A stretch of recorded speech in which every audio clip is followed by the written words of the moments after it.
अगर आप भी चाहते हैं नए वीडियो एवं नए ऑडियो देखने एवं सुनने के लिए तो हमारे गोल्ड स्टूडियो चैनल को सब्सक्राइब जरूर करें एवं बेल आइकन दबाना ना भूलें।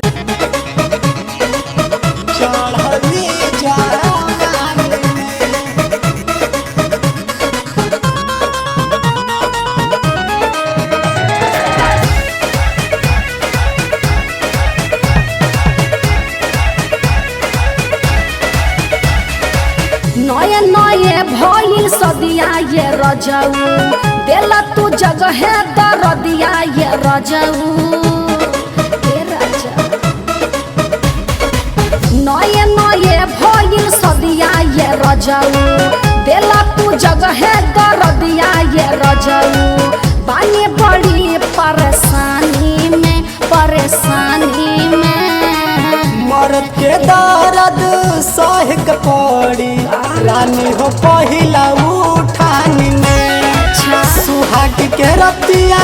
कोई दुर्गतिया चढ़ली जवानी में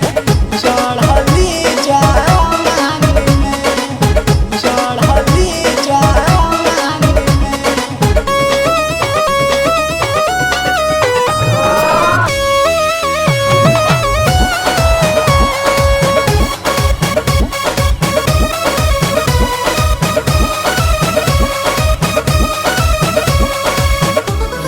खेलो हादी दर्द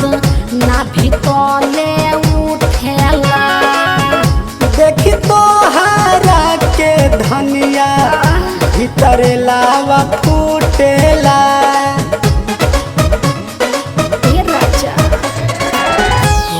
खेलो हादी दर्द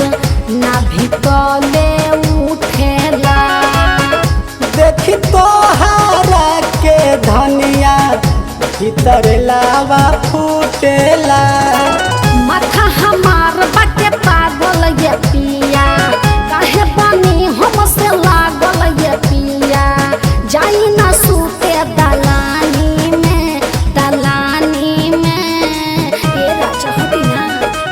मर्द के दर्द सह के पड़ी रानी हो पहिला उठानी में सुहाग के रतिया कोई दुर्गतिया चढ़ली जवानी में चढ़ली जवानी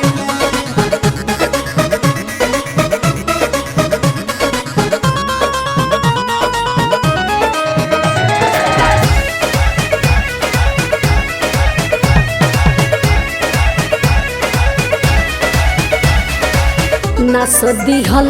नए हमार साया या साड़ी सजल सवारल देखनी अच्छा। रहे बेकरारी सुनी ना नस दिहल नए हमार साया या साड़ी सजल सवारल देखनी रहे बेकरारी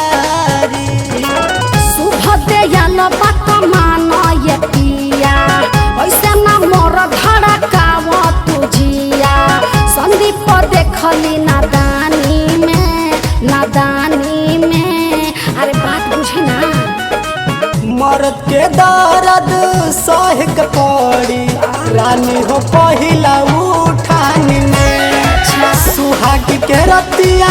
कोई दुर्गतिया चढ़ली जवानी में नये नये भइल सदिया ये रजऊ देला तू जगह दरदिया ये रजऊ बानी बड़ी परेशानी में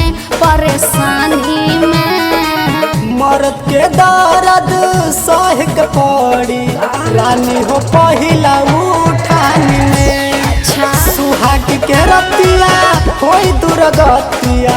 चढ़ली जवानी में।